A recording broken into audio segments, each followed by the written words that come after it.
자, 히브리서 11장 8절에서 10절 말씀 보겠습니다. 히브리서 11장 8절에서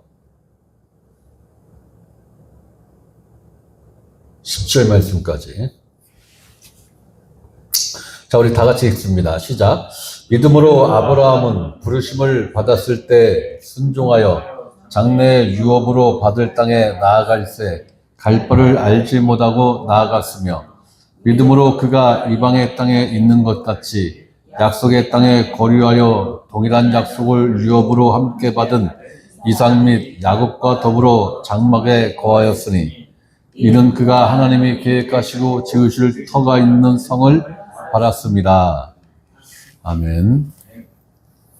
자, 오늘은 아브라함에 대해서 한동안 봐야 될 것 같습니다.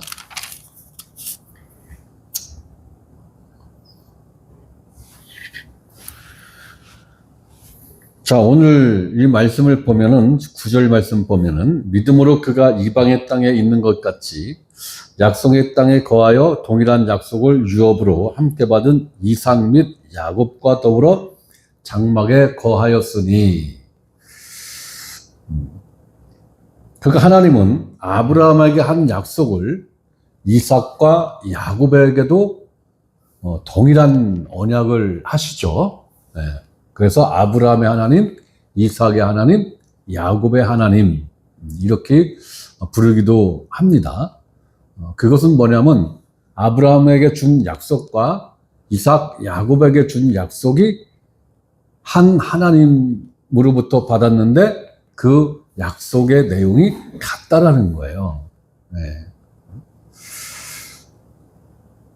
자, 창세기 12장에 보면은 아브라함과 하나님과의 언약의 내용이 나옵니다. 12장 1절에서 4절, 창세기 12장 1절에서 4절 말씀을 보면은, 여호와께서 아브라함에게 이르시되 너는 너의 고향과 친척과 아버지의 집을 떠나 내가 네게 보여줄 땅으로 가라. 내가 너로 큰 민족을 이루고 네게 복을 주어 내 이름을 창대하게 하리니 너는 복이 될지라.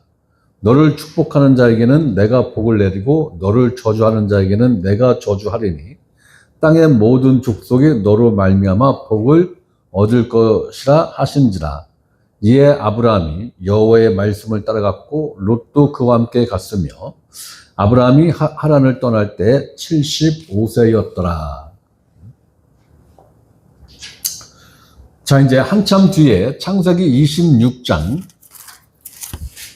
1절에서 5절 보면은 거기에 하나님이 이삭과 한 언약의 말씀이 나옵니다.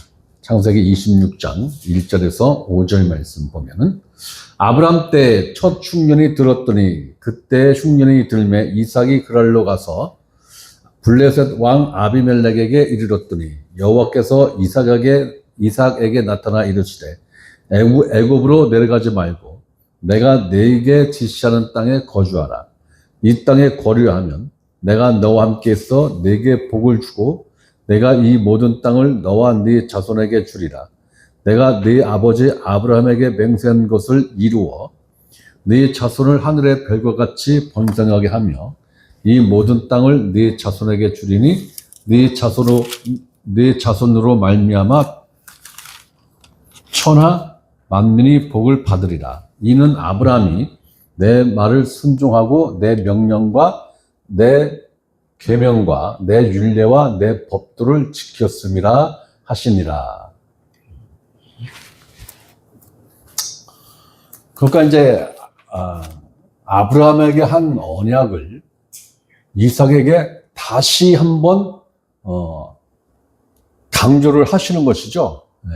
아브라함에게 한 약속을 이루겠다. 네. 자, 35장, 창세기 35장 9절을 보면은 야곱과의 언약의 말씀이 나옵니다. 35장 9절에서 15절 말씀을 보면은, 야곱이 밧단 아람에서 돌아오매 하나님이 다시 야곱에게 나타나서 그에게 복을 주시고 하나님이 그에게 이르시되 내 이름이 야곱이지만은 내 이름을 다시는 야곱이라 부르지 않겠고 이스라엘이 내 이름이 되리라 하시고 그가 그의 이름을 이스라엘이라 부르시고 하나님이 그에게 이르시되 나는 전능한 하나님이라 생육하며 번성하라 한 백성과 백성들의 총회가 네게서 나오고 왕들이 네 허리에서 나오리라.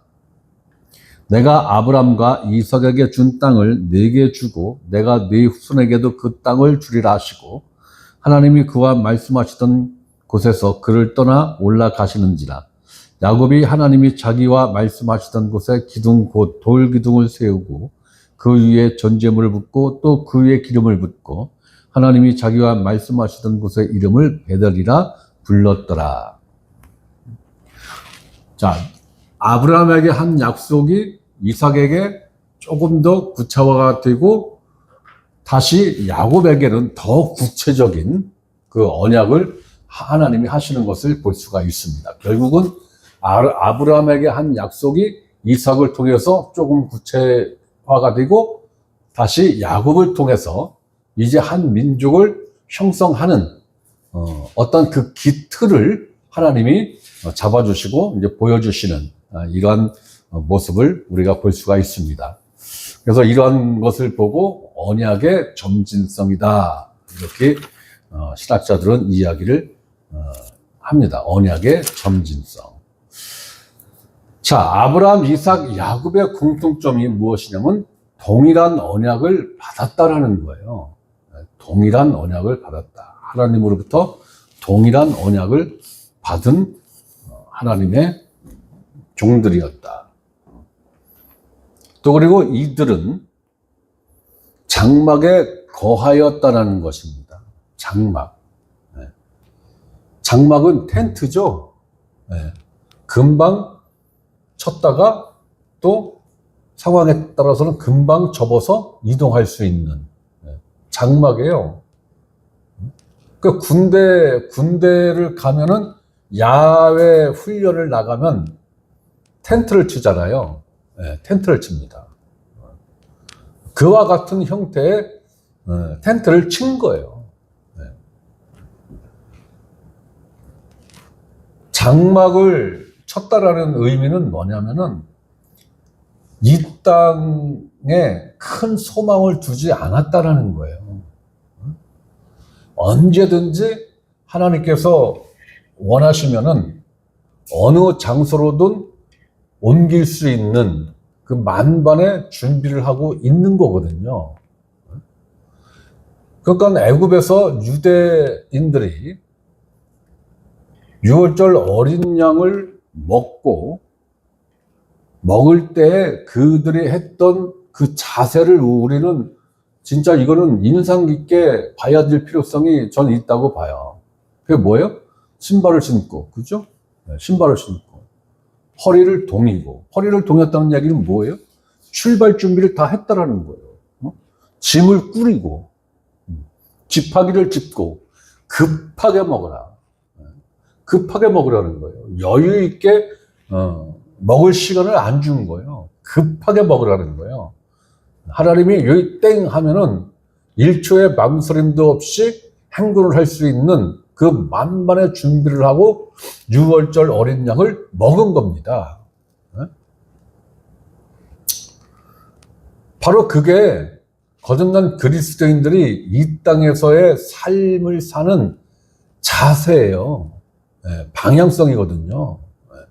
언제든지 이 땅에서의 삶은 나그네이기 때문에 나그네는 많은 것을 갖고 있지 않아요. 그냥 옷보따리 정도, 그죠? 옷보따리거든요, 그냥. 그 정도 하나 들쳐매고 정처 없이 발길 닿는 대로 사는 게 나그네의 삶이고 인생인데 바로 아브라함과 이삭과 야곱이 그와 같은 인생을 살았다는 것입니다. 이 얘기는 뭐냐면 전적으로 하나님만을 의지하고 살았다라는 거예요. 자, 아브라함이 하란에서 하나님이 불렀잖아요. 그죠?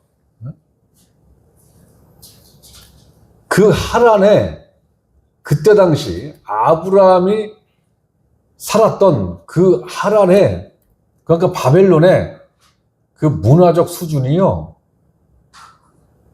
지금과 같은 수세식은 아니어도 수세식 화장실을 사용했었던 문화를 갖고 있었어요. 한번 생각해 보세요.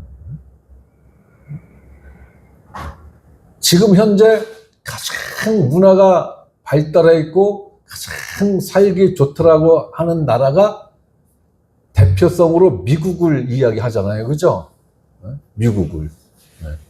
미국 LA에서 살다가, 아브라함이 미국 LA 한복판에서 살다가 사막으로, 야, 텐트 치고 나와. 텐트 들고 나와. 그냥 사막에서 살아. 이 얘기하고 똑같은 거예요. 이 얘기하고 똑같은 거예요.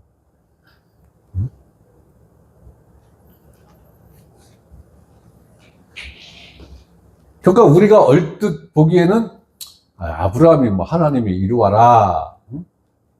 내가 너에게 땅을 줄 테니 거기 가서 살아라. 얼마나 좋아, 땅을 준다는데. 그게 아니라는 거예요. 자기 삶의 터전을 다 포기하고 버리고 생명부지, 그리고 이때 당시에는 치안이라는 게 없었던 거예요. 치안이라는 게. 부족이 막 형성되어지고 민족이 막 팽창하는 이러한 시대였기 때문에 어느 누구와 어떠한 시비가 붙던, 아니면 영토 문제로 어떤 우물 문제로 시비가 붙었을 때에 일가족이, 하나의 부족이 몰살당해도 아무렇지도 않았던 그러한 시대였었다고요. 그런데 바벨론 하란을 떠난다라는 것은 그 모든 치안 조건, 경제적 조건, 그걸 다 포기하고 나오는 거예요. 그걸.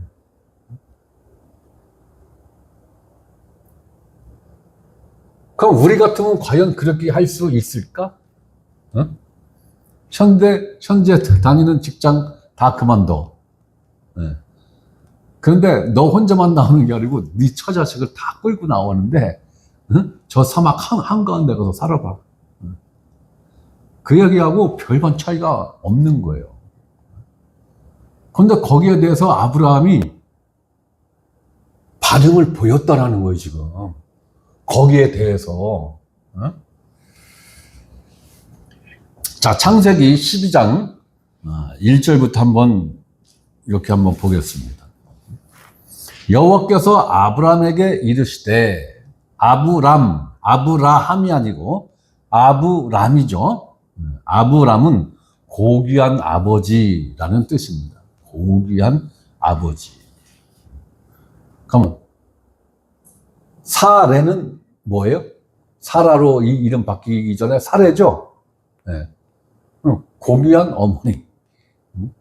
아브라함은 열국의 아버지라는 이러한 뜻을 갖고 있죠.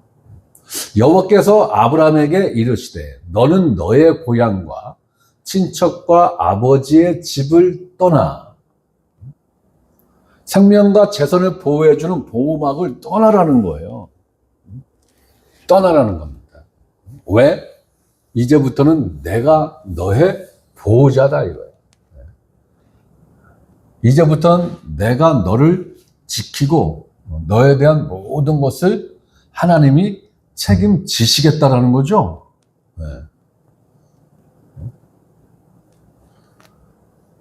이거는 제가 좀 전에도 이야기했지만 굉장히 위험천만한 상황인 거예요. 부족과 혹은 민족이 팽창하는 시기이기 때문에 힘센 부족, 힘센 민족이 약한 부족과 약한 민족을 종으로 삼고 포로로 삼고 죽이기도 하는 그러한 시대였기 때문에 자기 부족을 떠난다는 것은 이건 거의 자살 행위하고 같은 거예요. 친척, 부족이죠, 그죠? 친척, 아버지의 집을 떠나라. 이건 뭐예요? 부족을 떠나라는 거예요. 네 민족을 떠나라는 거예요. 이게 성경에 이제 기록된 대로 우리가 그냥 글로 읽으니까 아무런 감각 없이 이것을 그냥 쭉 읽어가는 건데, 아브라함의 심정이 과연 그때 어떠했을까? 아브라함의 심정이 그때 어떠했을까?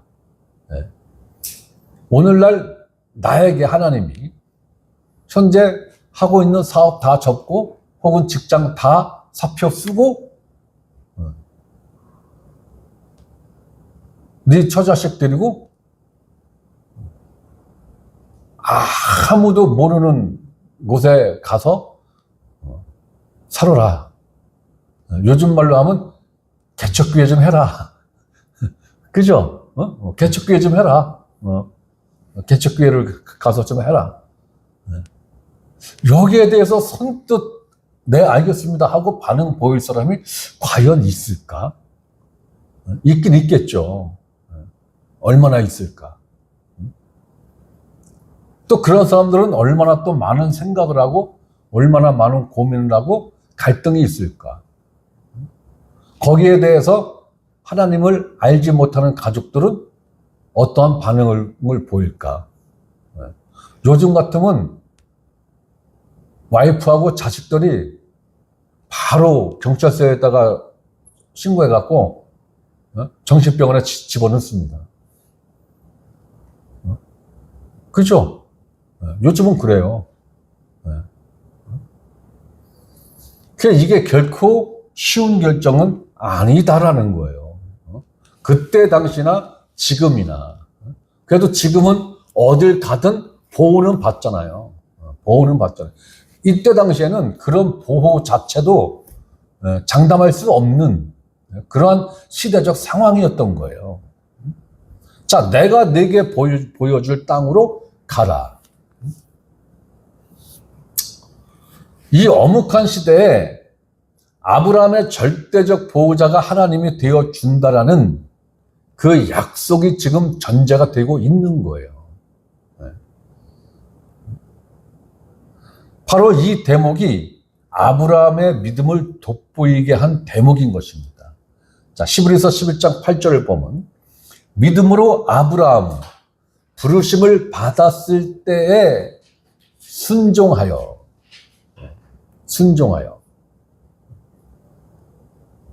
참 글은 쉽게 되어 있어요. 그죠?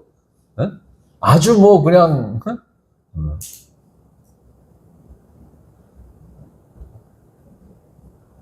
그러나 굉장한 갈등이 있었을 것 같아요. 굉장한 갈등이 있었을 것 같아요. 자, 부르심을 받았을 때 순종하여 장래의 유업으로 받을 땅에 나아갈새 갈 바를 알지 못하고 나아갔으며, 그러니까 어딘지도 모르고 간 거예요.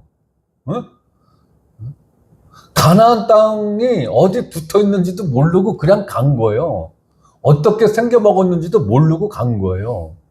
그런데요, 땅 자체를 놓고 보면 바벨론이 천국이라니까요. 가나안 땅은요, 그거 거저줘도 안 갖는 땅이에요.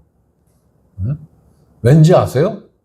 가나안 땅은 농사 짓기에 가장 최악의 조건을 갖고 있는 땅이 가나안 땅이에요. 현실적으로 봤을 때. 왜? 저수지가 없어요.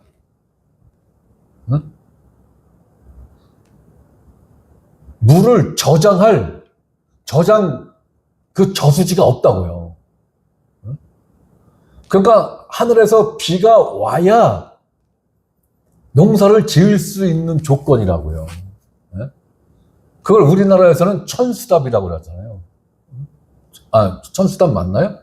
예? 예. 비가 와야 농사가 가능한 땅. 예?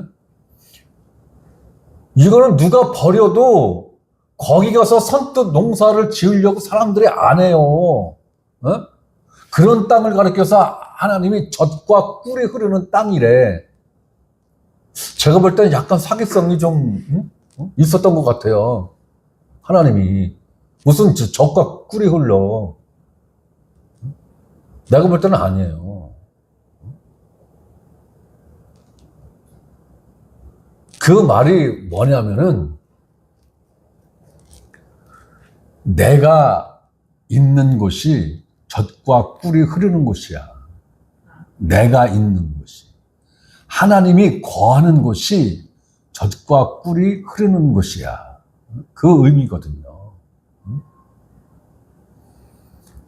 가나안 땅을 인간적으로 볼 때 거저줘도 그거 안 가질 땅이에요. 지금 현재 이스라엘 땅이 먹는 물은 모르겠습니다만은 농사 짓는 땅을 어떻게 해서 지금 물을 공급받는지 아세요? 바닷물을 물로 바꾸는 그 공정을 통해서 지금 물을 확보하고 있어요. 그러니까 이스라엘뿐만이 아니고 사우디, 아랍에미레이트, 쿠웨이트 다 비슷한 상황이거든요. 이란, 이라크 다 비슷한 상황인데, 그러니까 이번에 이란이 주변국들을 뭘로 협박을 했어요? 야, 너들 담수화 시설 그거 폭파시킬 거야, 미사일로. 그랬죠? 석유 시설은 폭파가 돼도 경제적으로 어려운 거예요. 그리고 그건 좀 시간이 걸려서 그렇지 다시 복구하면 되는 거란 말이에요. 그런데 담수화 시설은 바닷물을 수돗물로 바꾸는 이 시설은 사람 목숨하고 직결되는 거죠. 네. 사람 목숨하고 직결되는 거예요. 네. 그거를 이번에 이란이 여차하면 그거 공격할 수 있어? 라고 하니까 주변국들이 발칵했잖아요. 그만큼 물은 굉장히 중요한 건데 가나안 땅이 척박한 땅이에요. 그래서 하나님이 이른 비와 늦은 비를 내가 때를 정확하게 맞춰서 줄 거야. 그런데 너희가 내 말을 잘 들으면, 조건을 붙였죠. 너희가 내 계명을 잘 지키면, 이른 비, 늦은 비. 이른 비는 봄에 씨앗을 파종하죠. 늦은 비는 가을에 또 파종하는 게 있고. 그러니까 가나안 땅에 들어가는 순간 이스라엘 백성들은 누구만 바라보고 살아야 되는 거예요? 하나님만 100% 하나님만 바라보고 살아야 되는 거예요. 하나님만. 네. 그런데 이스라엘 백성들이 하나님만 안 쳐다봤죠? 네.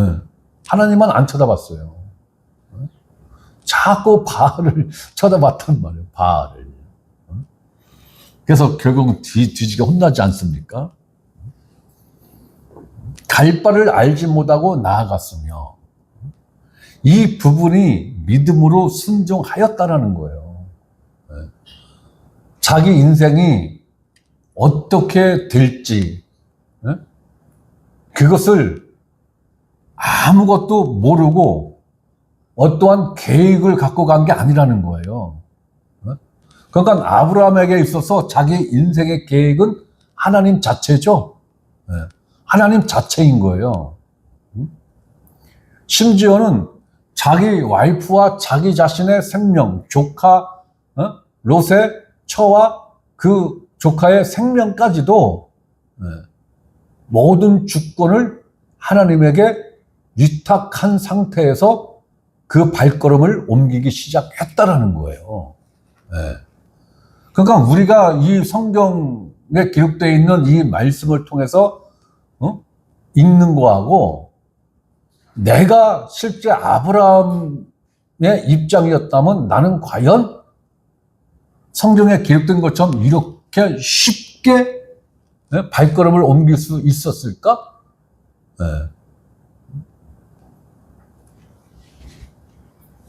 자, 창세기 12장 4절을 봅니다.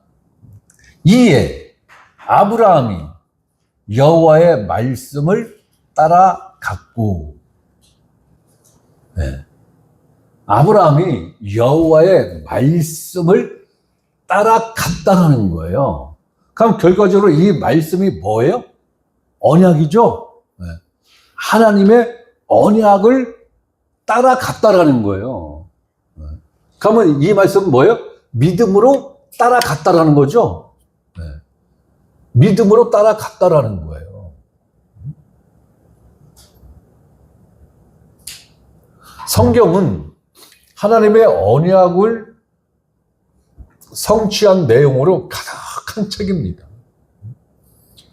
보편적으로 구약은 하나님의 언약을 제시한 책이에요. 네.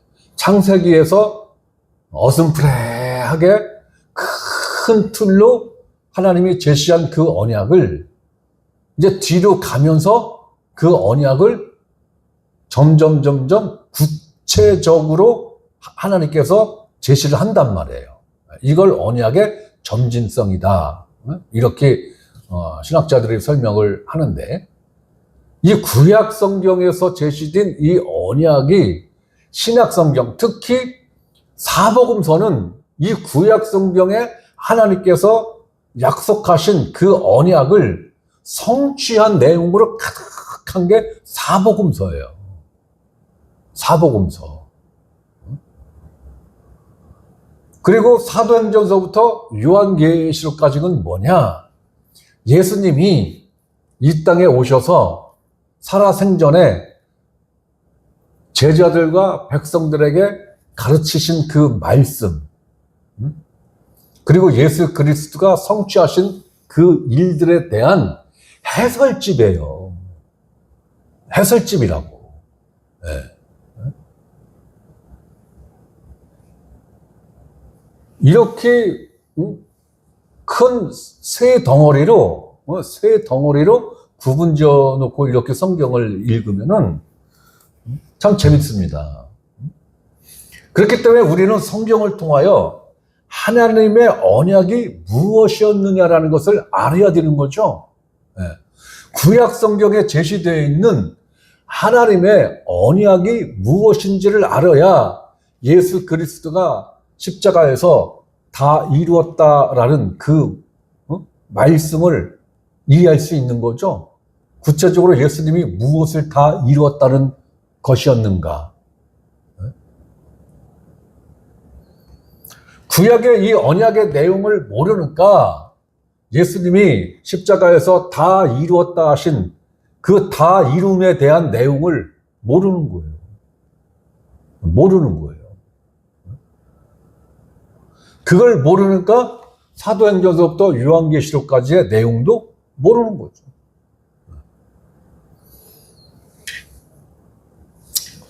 자, 우리는 성경을 통하여 하나님의 언약이 무엇이었으며 이 언약을 하나님은 어떻게 성취하셨는가를 확인하고 믿는 믿음이 필요한 거예요. 네. 그래서 하나님이 이 성경을 글로 준 거예요. 책으로 준 거예요. 확인하라고. 확인하라고. 너희가 직접 읽고 확인해라. 그러니까 무조건 믿어. 이거는 말이 안 되는 거예요. 특히 설교자들 입에서 아이 믿고 보세요. 이거는 말이 안 되는 거예요. 구약 성경 창세기서부터 요한계시록까지 차근차근 가르쳐야 내가 믿어야 할 내용이 이것이구나. 내 믿음의 내용이 이것으로 가득 차야 되는 것이구나. 이것을 알고 믿는 믿음과 아무것도 모르고 믿는 믿음은 차원이 다른 거예요. 결코 같은 믿음이라고 볼 수가 없어요. 하나님이 하나님의 언약을 믿고 따른 아브라함에게 하신 구체적인 언약은 이것입니다. 자, 창세기 12장 2절. 내가 너로 여기서 아브라함에게 복을 주시는 주체는 하나님이십니다. 자, 내가 너로, 하나님이 아브라함 너로, 이 얘기잖아요. 그죠? 네. 큰 민족을 이루고. 그러니까 현재 지금 아브라함이 하나님을 위해서 한 게 아무것도 없어요. 네? 믿음을 제시한 것도 없어요. 야, 너 이제 떠나. 네 친척과 아비의 집을 떠나. 떠나지도 않았다고요. 아브라함이, 그죠? 그런데 바로 이어서 이런 말씀을 하는 거예요. 내가 너로 큰 민족을 이루고. 아니, 아브라함이 한 거 아무것도 없다니까요? 그러면 하나님이 무엇을 근거로 해서 이런 언약의 말씀을 하시는 걸까? 무엇을 근거로 해서? 행위는 아니라니까요? 앞으로 아브라함이 내 말을 잘 듣고 순종도 잘하고 내 명령을 잘 지킬 걸 하나님이 미리 앞날을 내다보시고 이런 얘기를 하신 걸까?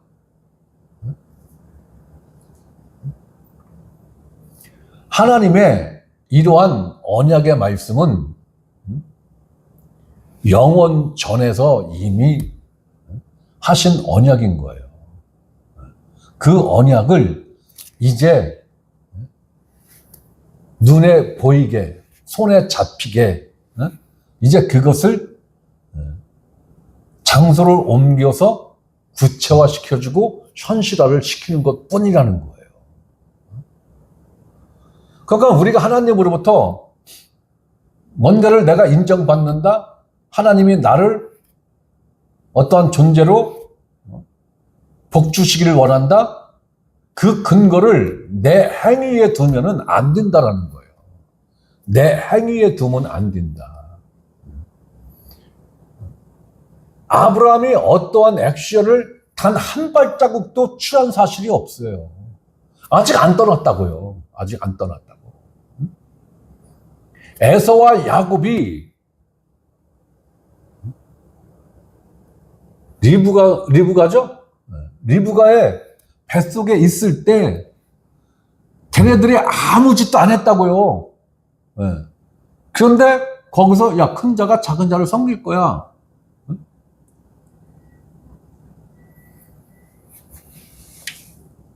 이 시대를 살아가는 우리들도 역시 마찬가지예요. 내 언행에 근거를 두고 내가 이렇게 하면은 하나님이 날 이뻐하시겠지. 그건 율법주의예요. 그건 기복주의예요. 아니에요. 100% 뭐예요? 하나님의 은혜예요. 하나님의 은혜예요. 지금 아브라함을 부르신 것도 하나님의 전적 은혜고, 아브라함에게 이러한 언약의 말씀을 주시는 것도 100% 하나님의 은혜라고요. 네. 자, 큰 민족을 이루고, 여기서 큰 민족이 어떤 민족을 의미하는 것일까요? 육적으로는 이스라엘 민족이 틀림없어요. 그죠? 육적으로는 이스라엘 민족입니다. 영적으로는 유대인과 이방인으로서 예수 그리스도 안에 있는 모든 그리스도인들을 의미하죠. 네. 자, 큰 민족을 이루고, 지금 아브라함과 관련된 종교가 3개죠. 네?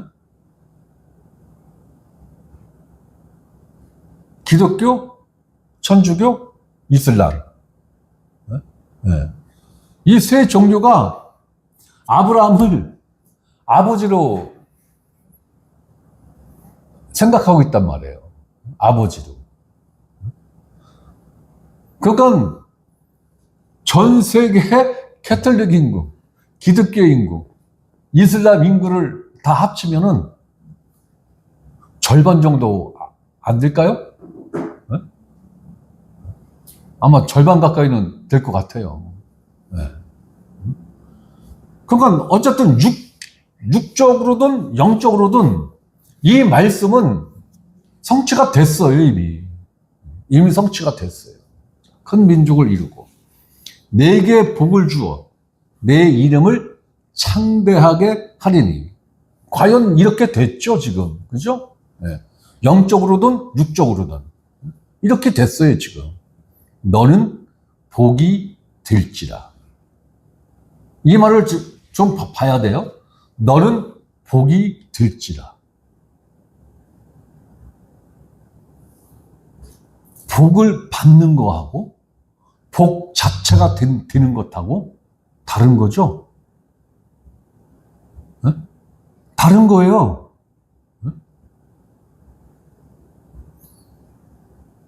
그러니까 아브라함 후손들은 누구로 인하여 복을 받는다라는 거예요?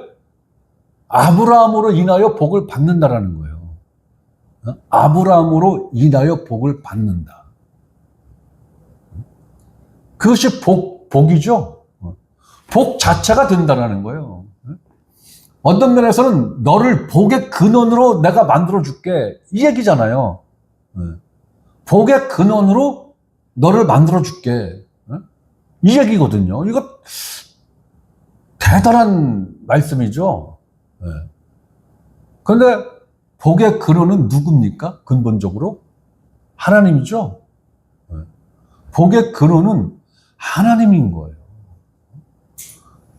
그래서 창세기에 제시되어 있는 아브라함은 하나님을 예표하는 모습으로 자주 나옵니다.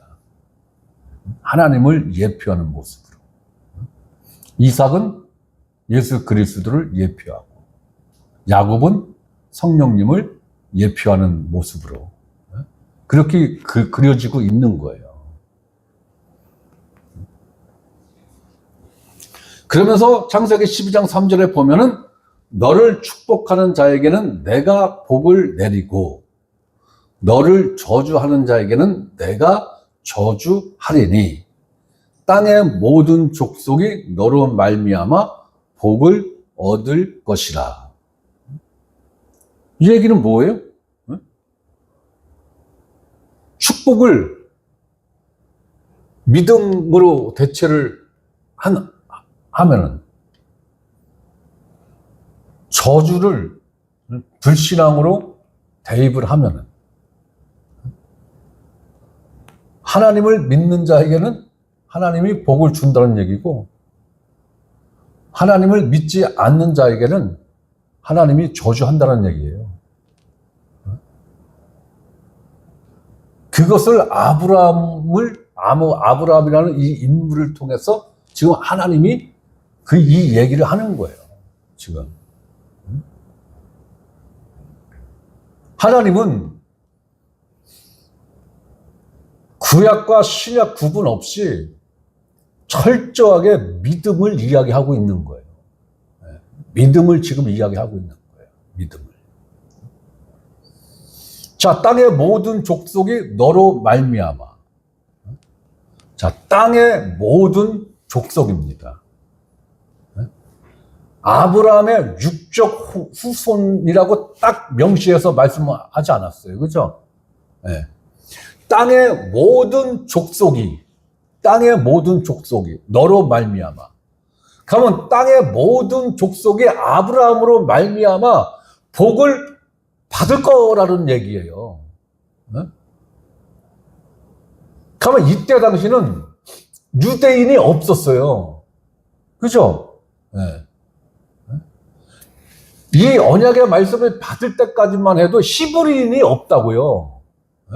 최초의 히브리인이 누구예요? 아브라함이에요.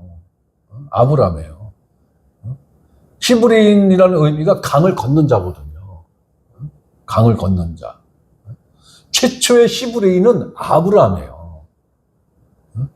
아브라함의 후에 조상들이 쭉 있지만 아브라함 아버지도 시브리인이 아니라고요.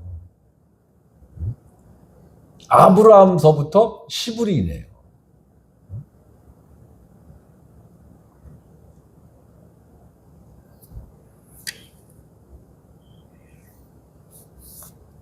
그렇기 때문에 여기서 이야기하는 복의 근원은 아브라함이 아니라고요. 아브라함을 예표로 한 하나님을 지금 이야기를 하는 거예요. 자, 땅의 모든 족속, 오늘날로 이야기하면 모든 이방인들이죠. 이때 당시에는 유대인이 형성이 안 됐으니까 이방인이라고 말할 수도 없는 거예요. 그죠? 그러니까 모든 족속이라고 이야기를 하는 거예요, 지금. 모든 족속. 누구든지 주 예수를 믿으면 어떻게 된다고? 구원을 받는다. 그 말씀과 같은 맥락의 말씀인 거예요, 지금. 누구든지. 모든 족속이 주 예수를 믿으면 구원을 받는다. 복을 받는다. 그 얘기잖아요, 지금. 그러니까 아브라함으로 인하여서는 구원 못 받아요. 네. 아브라함으로 인하여서는 복을 못 받는다고요. 결국은 복 자체는 하나님이시고 복의 근원은 하나님인 거예요. 모든 족속이 복을 얻는다는 것은 모든 족속을 위한 구원의 계획을 하나님이 세우셨다는 거예요. 그것을 이 아브라함이라는 한 인간을 통해서, 이 예표를 통해서 그것을 지금 하나님이 보여주시겠다라는 거예요, 지금. 네. 자, 그러면 땅의 모든 족속이 너로 말미암아, 아브라함으로 말미암아 복을 얻을 것이라. 그럼 여기서 말하는 복은 뭘까요? 네? 아브라함, 이삭, 야곱이 다 요즘으로 말하면 뭐 재벌은 아니었어도 그래도 꽤 윤택한 삶을 살았었죠, 경제적으로도. 그죠? 네, 왜? 소도 많았죠, 양도 많았죠, 염소도 많았죠, 낙타도 많았죠. 아브라함은 400여 명의 군사를 길렀어요, 집에서. 400명을 아침, 점심, 저녁으로 먹이는 그 양식값만 해도 어마어마한 거예요. 양식만 줘야 돼요? 입을 것도 줘야죠. 신발도 줘야죠. 그 사람들이 처자식이 없었을까요? 처자식 있었겠죠? 그걸 따지면 수천 명인 거예요, 수천 명. 수천 명. 수천 명의 백성을 그때 아브라함이 거느리고 있었다고요.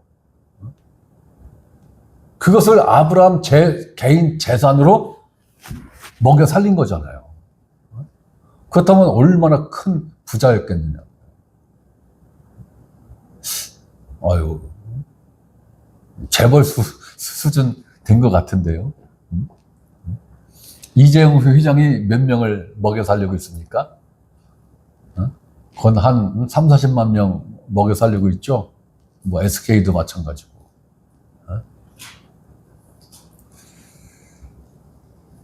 과연 하나님이 말씀하신 복이 과연 그러한 복이겠는가? 이걸 문자적으로 이해를 하면은 그 복이 맞죠. 하는 일마다 다 잘 되고, 주식 투자하는 것마다 대박 나고, 상한가를 팍팍 치고, 자손이 번창하며 진짜 만사 형통의 복이라고 봐도 별 문제 없어요. 그리고 이삭, 야곱의 상황을 봐도 역시 마찬가지란 말이에요. 육적으로도 하나님께서 굉장한 복을 준 거는 틀림없어요. 이게 연막이라고요. 이게. 그로부터 수십 세기가 지난 이 시대를 살아가는 사람들이 다 거기에 지금 꽂혀 있어요. 아브라함이 축복받은 복을 봐라. 이삭이 축복받은 복을 봐라. 야곱이 어떻게 축복을 받았는가를 봐라. 여기에 지금 꽂혀 있다고요. 과연 여기서 창세기에서 말씀하는 복이 과연 그 복이겠느냐. 그거는 하나님께서 예표로 보여주는 거예요. 예표로. 하나님이 아브라함에게 약속하신 복은 아브라함에게 장차 줄 한 씨로 말미암은 복을 이야기를 하는 거란 말이에요. 아브라함으로 인하여 나타나는 그 한 씨. 자, 창세기 21장 12절을 봅니다. 창세기 21장 12절. 하나님이 아브라함에게 이르시되 내 아이나 내 여종으로 말미암아 근심하지 말고. 이건 누구를 말하는 거예요? 응? 이스마엘하고 그 하갈을 말하는 거죠? 네. 근심하지 말고 사라가 내게 이른 말을 다 들으라. 이삭에게서 나는 자라야 내 씨라 부를 것이니라.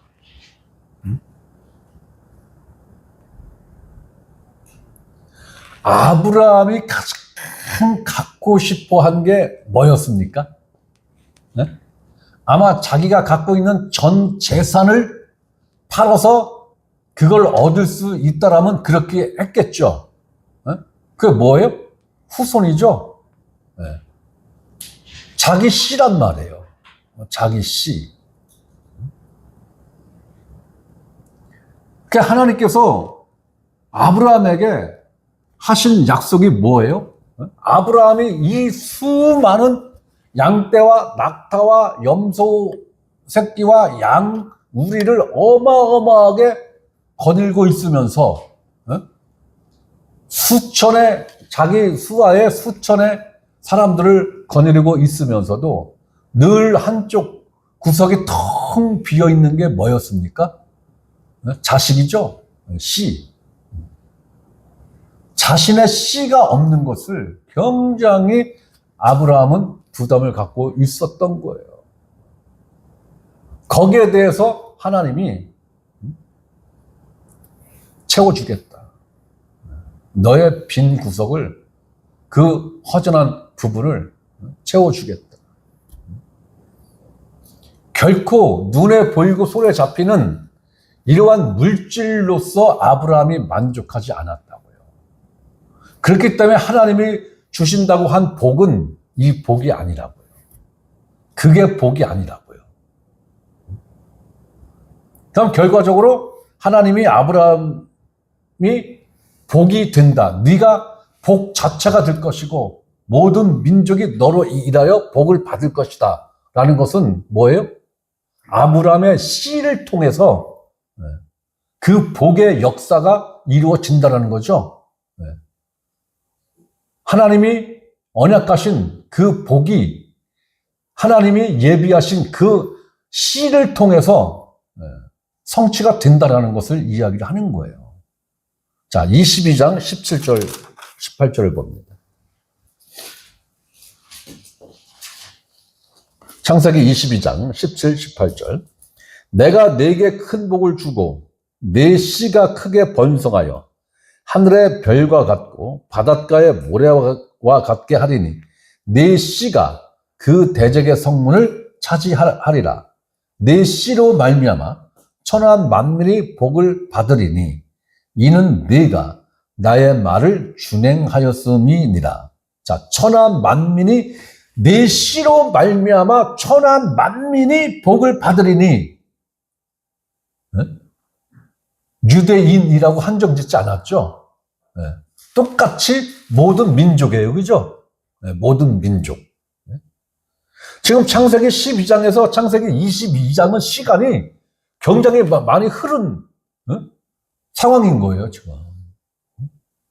하나님은 일관되게 아브라함을 통해서, 이삭을 통해서, 야곱을 통해서 유대인들의 한정한 어떤 복을 주겠다, 이게 아니라 너희 계보를 통해서 어떠한 씨가 나올 건데 그 씨로 인한 복은 천하 만민이 균등하게 얻는다라는 거예요. 균등하게. 이 말씀을 사도 바울은 이렇게 해석을 했어요. 갈라디아서 3장입니다.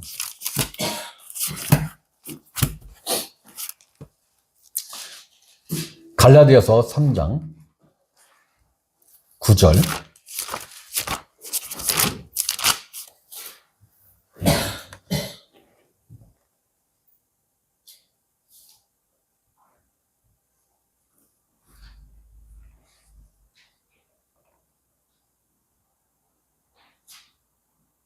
자, 9절 봅니다. 그러므로 믿음으로 말미암는 자는 믿음이 있는 아브라함과 함께 복을 받느니라. 그러니까 아브라함이 받는 복을 아브라함과 동일한 믿음을 갖고 있는 사람은, 그 존재는 아브라함과 함께 복을 받는다라는 거예요. 그죠? 그러니까 이 시대에 살아가는 우리들이 누구의 믿음과 동일한 믿음을 가져야 되는 거예요? 아브라함의 믿음과 동일한 믿음을 가져야 되는 거예요, 지금. 그러면서 16절에 보면은 이 약속들은 아브라함과 그 자손들에게 말씀하신 것인데 여럿을 가리켜 그 자손들이라 하지 아니하시고 오직 한 사람을 가리켜 네 자손이라 하셨으니 곧 누구라? 그리스도라. 지금 아브라함에게 약속하신 그 씨, 이삭에게 약속한 그 씨가 누구라는 거예요? 그리스도라는 거예요. 그리스도. 네, 그리스도. 그렇기 때문에 아브라함과 이삭은 예표인 거예요. 예표. 그리스도를 설명하기 위한 교보제라고요. 교보제.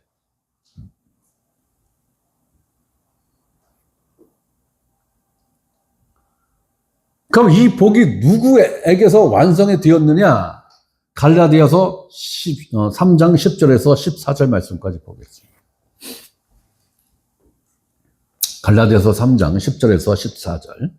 무릇 율법 행위에 속한 자들은 저주 아래 있나니 기록된 바 누구든지 율법책에 기록된 대로 모든 일을 항상 행하지 아니하는 자는 저주 아래 있는 자라 하였습니다. 율법은 일평생 죽을 때까지 단 한 가지라도 어기면 안 된다는 거죠. 자, 11절. 또 하나님 앞에서 아무도 율법으로 말미암아 의롭게 되지 못할 것이 분명하니 이는 의인은 믿음으로 살리라 하였습니다. 그럼 아브라함이 무엇으로 살았다라는 거예요? 믿음으로 살았다라는 거예요. 믿음으로. 아브라함이 바벨론을 갈대아 우르를 떠난 것도 믿음으로 떠난 거고, 하란을 떠난 것도 믿음으로 떠난 거고, 가나안에 정착한 것도 믿음으로 정착했다라는 거예요.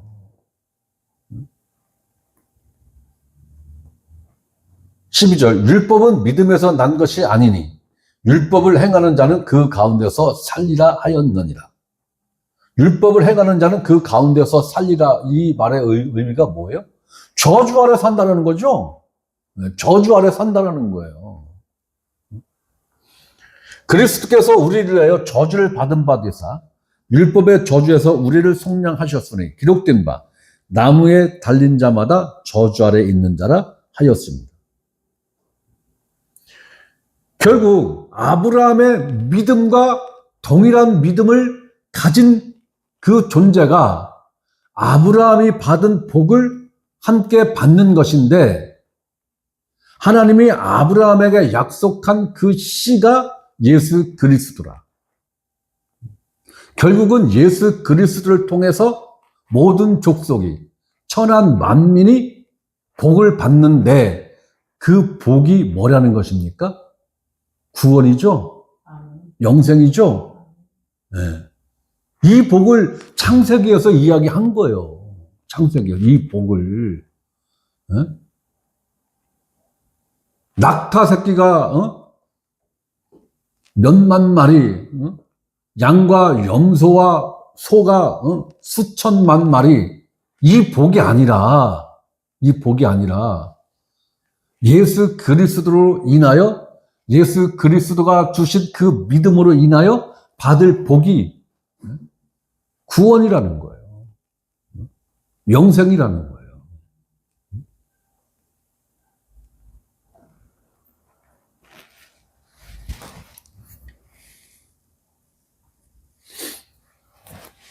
결국은 창세기에서 이야기한 아브라함에게 약속하신 그 복은 물질적인 복이 아니라 한 자손에 대한 복이고, 그 한 자손을 내가 너에게 줄 것인데 그 한 자손을 통해서 복을 받을 거야. 거기에 대해서 사도 바울이 해석한 게, 그 한 아브라함에게 약속하시고 이삭에게 약속한 그 한 씨가 누구냐? 예수 그리스도다. 그렇다면 믿음으로 아브라함이 구원받았지. 믿음으로 이삭이 구원받았지. 믿음으로 야곱이 구원받았지. 결국은 이들과 동일한 믿음이라야 구원을 받는다라는 거예요. 누구를 통해서? 예수 그리스도를 통해서.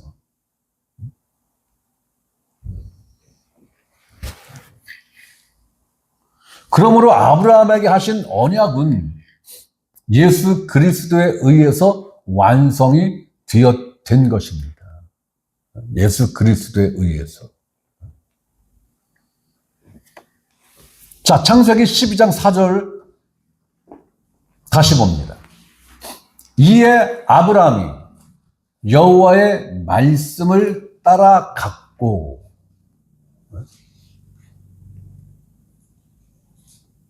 곧 하나님의 언약과 약속을 따라갔다라는 거예요. 이것이 믿음의 사람들이 보여준 공통적인 모습이란 말이에요. 그러면 이 시대를 살아가는 우리들은 무엇을 따라가야 됩니까? 무엇을 따라가야 돼요? 목사를 따라가야 됩니까? 이 시대를 살아가는 우리도 똑같이 약속을 따라가야 되는 거예요. 언약을 따라가야 되는 거예요. 언약을. 그러면 21세기를 살아가는 우리들에게 하나님이 주신 언약이 뭡니까? 네? 새 상속 언약이죠. 네, 새 언약이에요. 새 언약. 예수 그리스도가 십자가에서 내가 다 이루었다. 구약 성경의 언약을 이루면서 새 언약을 선포했죠. 네. 그 새 언약의 핵심 내용이 뭐예요? 네? 히브리서 10장에 있는 말씀. 그죠? 네? 너의 모든 죄를 용서했어. 심지어는 하나님은 너희들의 죄 자체를 기억을 안 하셔. 죄 자체를 기억을 안 해요.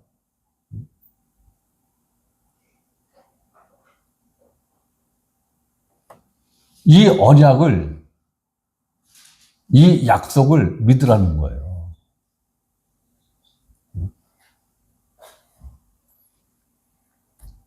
그런데 오늘날 기독교인이라고 하는 사람들이 이 언약을 몰라요. 네. 그리고 이 언약의 내용을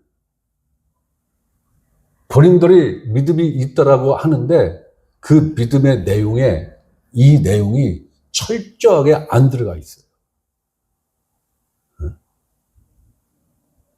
그럼 도대체 뭘 믿는다라는 건지.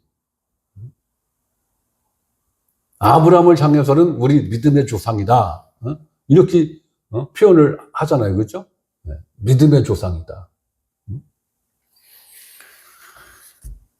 갈라디아서 3장 9절 말씀을 보니까 아브라함과 같은 믿음이 아니면 그 복을 받지 못한다라고 사도 바울이 지금 해석을 하고 있는 거예요.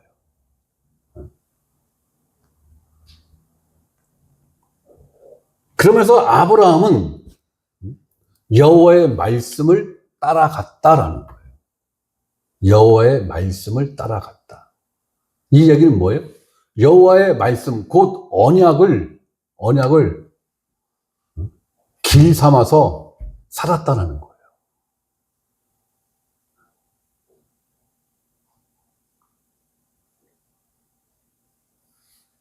오늘날 기독교인들은 아브라함이 받은 물질적인 그 윤택함에는 관심이 대단한데 아브라함이 얻은 영적 축복에 대해서는, 영적 복에 대해서는 별로 관심이 없는 것 같아요. 네. 아브라함에 대한 설교 내용은 대부분이 다 육적인 복 받은 거. 네. 거의 그 범주를 벗어난 설교 내용은 별로 없는 것 같아요. 그러니까 오늘날 기독교인들도 다 복하면은 다 육적인 복, 눈에 보이는 복, 손에 잡히는 이 복만을 지금 추구하고 있는 거예요. 바로 그 복을 누가 추구했습니까? 그 복을 이스라엘 백성들이 추구한 거예요. 이스라엘 백성들. 하나님은 이 유대인들이 자식인지라 가르쳐야 되잖아요. 그죠? 가르치는데 이것들이 말을 잘 안 들어. 그러니까 하나님이 회초리를 들었단 말이에요. 징계를 했다는 얘기예요. 그 얘기는 뭐예요? 가뭄을 주고 비를 안 줬다는 얘기예요. 이른 비와 늦은 비를 안 줬다는 얘기예요. 그러니까 곡식이 잘 됩니까? 안 되죠. 그 흉년이란 말이에요. 그런데 주변에 있는 다른 부족들을 보니까 이것들은 농사 짓는 것마다 다 풍년이요. 해마다 풍년이요. 그래서 저것들은 어떻게 해서 저렇게 복을 받는가 가만히 보니까 바알신을 그렇게 잘 섬기고 있네. 바알신. 그러니까 유대인들이 가만히 보니까 바알신이 굉장히 후한 신부처럼 보이는 거예요. 하나님은 짠돌이 하나님이고 풍족하게 안 주는 거야. 하나님은. 그러니까 하나님이 안 주는 복을 누구를 통해서 받겠다고 한 거예요? 바알신을 통해서 받겠다라고 한 거예요. 이스라엘 백성들이. 종당에는 거기에 함몰되니까 하나님이 성전까지 싹 그냥 허물어뜨리고 다 바벨론으로 다 이주시켜 버리잖아요. 아예 송두리째. 이 시대를 살아가는 우리들, 유대인들, 이스라엘 백성들은 영적인 복은 하나님, 물질적인 복은 바알. 양다리. 하나님도 섬기고 바알도 섬겼단 말이에요. 그래서 에스겔서를 한번 보세요. 예루살렘 성전에 제사장들과 레위인들이 거기다가 우상을 앉혀놓고 어느 정도 극심한 정성으로 바알을 섬겼는가를.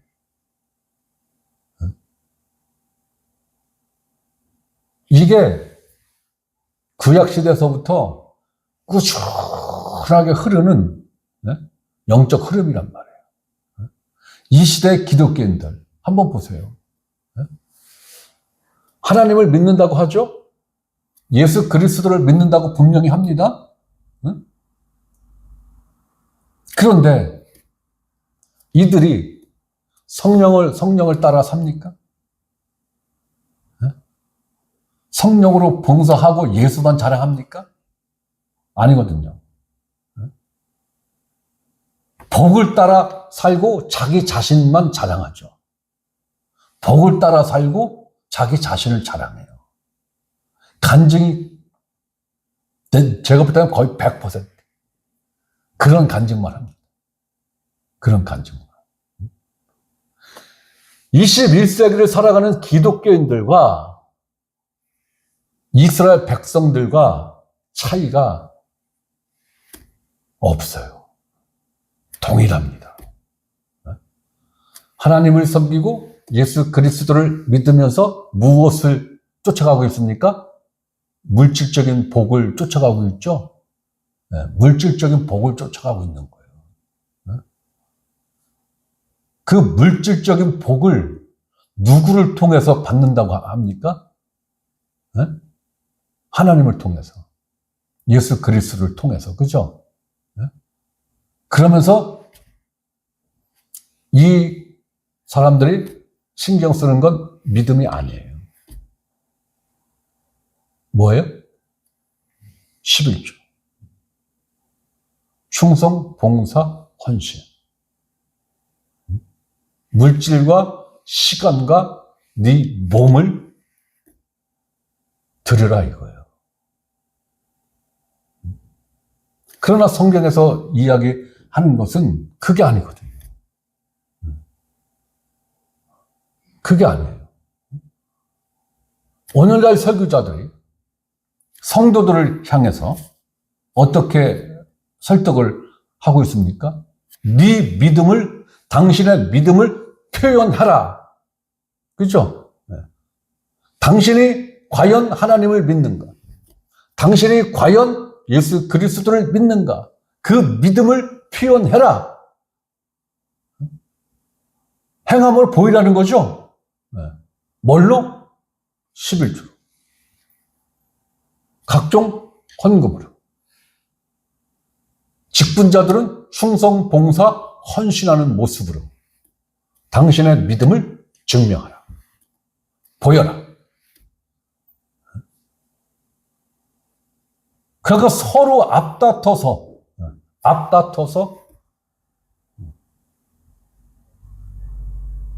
헌금이라는 것을 하고 있고, 충성, 봉사, 헌신이라는 것을 경쟁적으로 지금 하고 있어요. 경쟁적으로. 대형교회 책임자들을 한번 보십시오. 대단합니다. 대형교회 책임자들을 한번 보세요. 구역장들을 한번 보세요. 주일날 출석 부릅니다. 출석 불러. 온다고 했던 분이 안 오면은 교회 문 밖에 나가서 계속 핸드폰으로 전화합니다.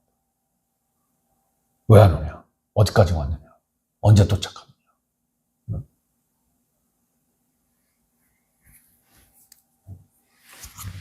그것이 결코 믿음의 척도가 될 수 없어요.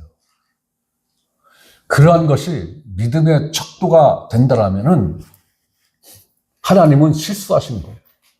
하나님은 실수하신 거예요. 왜?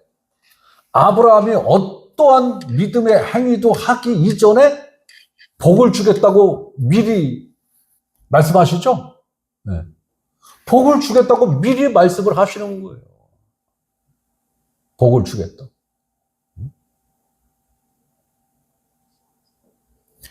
야곱과 에서가 엄마 뱃속에 있을 때, 아니, 생명은 생명인데 아직 사람은 아니잖아요.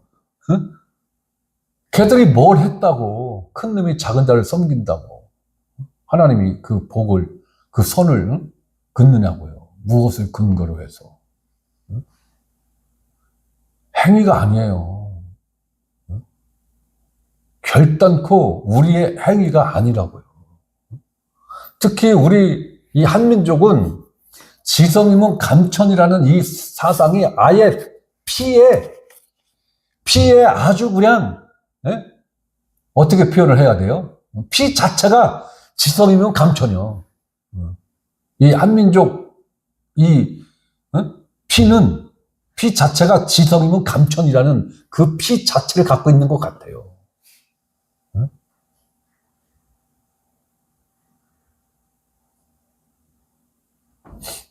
이 함정에서 벗어나지 못하면은 답이 없어요. 답이 없어요. 이것을 뿌리채 뽑아낸다라는 것은 그만큼 어려운 거예요. 그만큼. 그래서 옛사람이 그리스도와 함께 십자가에 못 박혔다라는 이 위대한 이 진리의 말씀이, 그러나 이 말씀을 섣불리 아무나 받을 수 있는 말씀이 아니다라는 거예요. 아니다.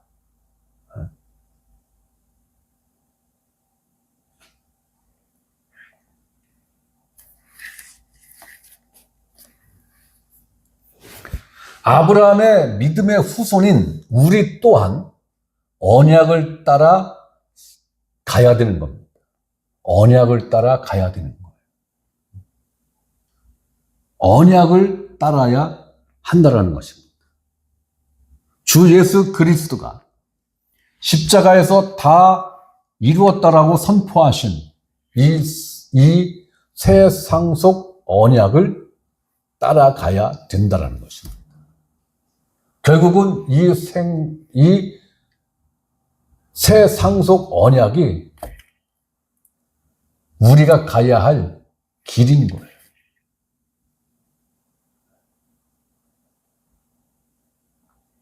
그러자니 우리는 구약 성경에 제시되어 있는 이 언약의 내용과 예수 그리스도가 이 언약을 어떻게 성취를 했으며 그 성취와 동시에 새 언약을 우리에게 주셨는데 그 새 언약의 내용이 무엇인가 라는 것을, 이거를 하나의 어떠한 세트로 우리는 이해를 해야 되는 거예요.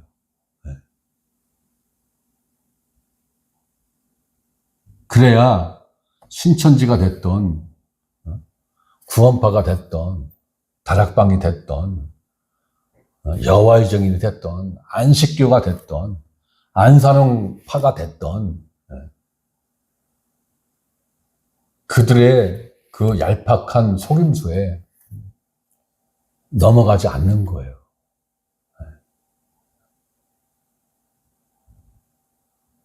그러기 위해서는 성도 자신들도 말씀에 대한 열심을 기본적으로 가져야 하지만, 이 앞에서 설교하는 목회자들이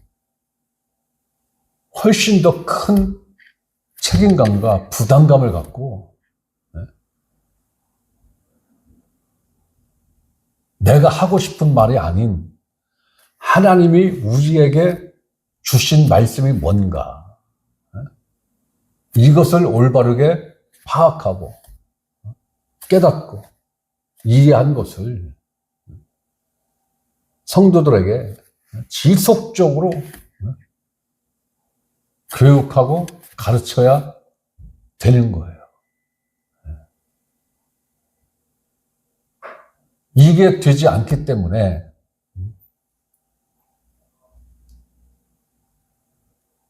많은 기독교인들이 방황을 하는 거예요. 그 방황 속에서 일반 교회에서 가르치지 않는 어떠한 것을 가르치는 그들을 만났을 때 거기에 그냥 쭉 그냥 흡입되듯이 따라간단 말이에요. 흡입되듯이 따라간다.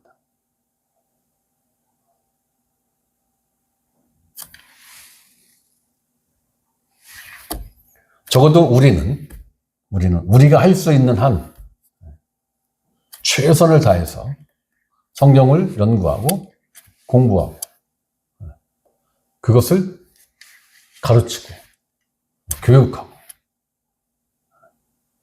어떤 프로그램을 만들자라는 게 아니에요. 프로그램은 가치가 없는 거예요. 설교자 자체가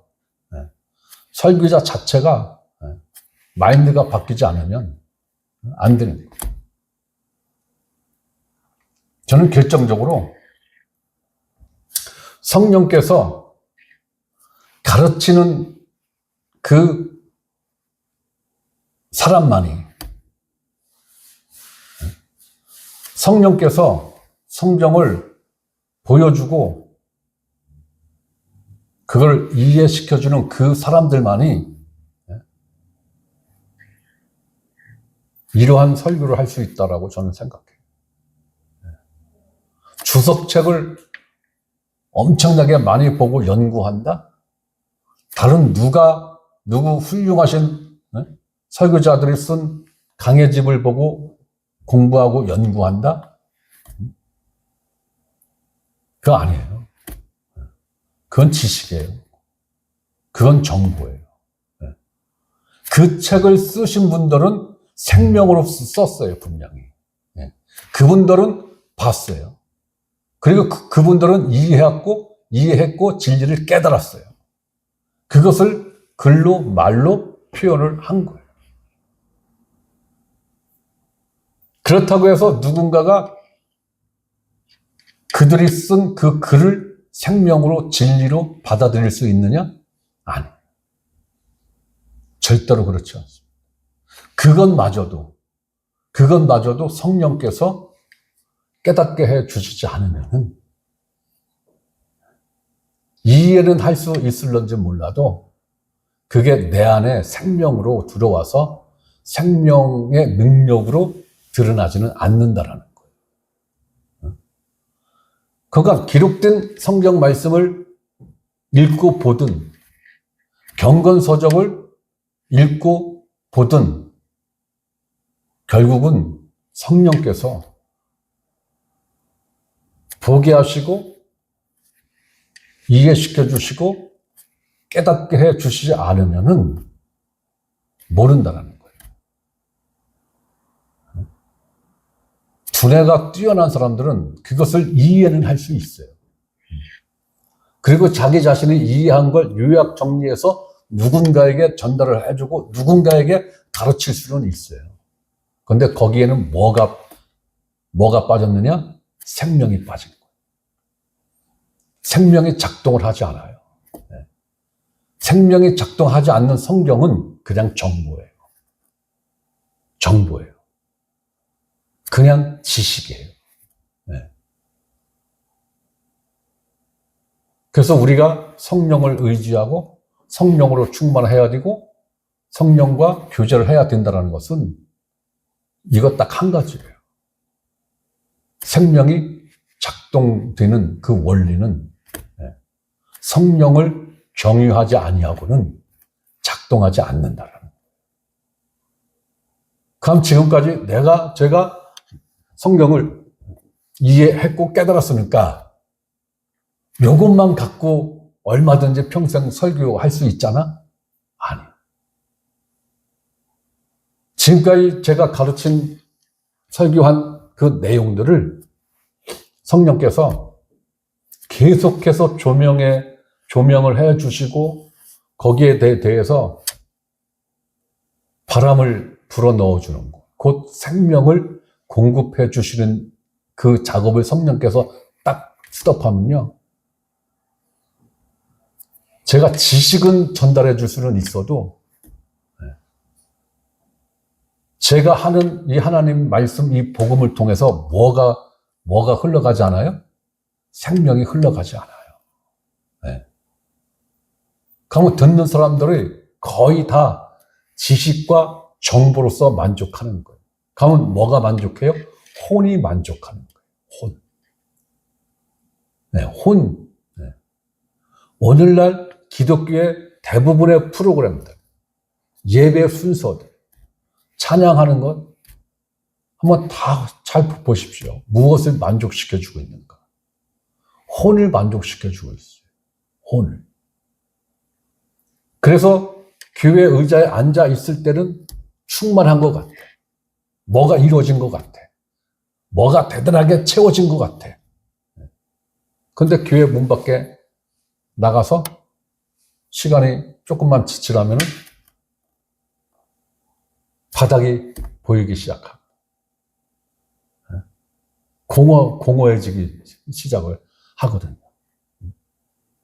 그것이 바로 예배라는 그 시간에 만족한 것은 내 혼이 만족한 것, 내 감정이 만족한 것, 곧 자기 만족이죠. 그러나 생명이 작동했고 생명이 흘러간 그것은 영이 만족하는 거예요. 영이. 혼의 차원을 넘어선 영이 만족하는 거예요. 영이 만족이 된 그 만족이 바닥을 안 보이고 계속 가는 거예요. 바로 그 상황을 가르쳐서 예수님이 사마리아 여인에게 내가 주는 물을 마시는 자는 그 배에서 생수의 강이 흐르리라. 영이 만족되면요, 고갈이라는 게 없어요. 고갈을 못 느껴요. 그래서 우리는 혼의 만족을 추구하는 설교자는 그거 당장 멈춰야 돼요. 영을 만족시키는 설교를 해야 돼요. 그러려면 주제 설교 할 수가 없어요. 주제 설교는 혼을 만족시키는 설교. 영을 만족시키지 못합니다. 성도들의 영을 어루만지지를 못해요.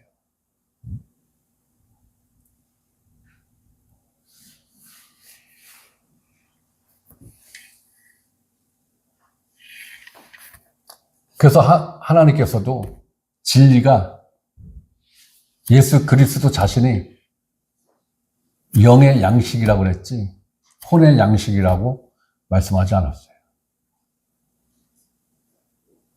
결국 하나님이 우리에게 주신 것은 영의 양식. 영의 양식으로 예수 그리스도가 오셨고 그 영의 양식을 영원히 공급하시기 위해서 십자가를 하는 그 과정을 겪었고 부활하심으로 그 영의 양식을 영원히 공급하는 그 루트를 완벽하게 이루어내셨다라는 거예요.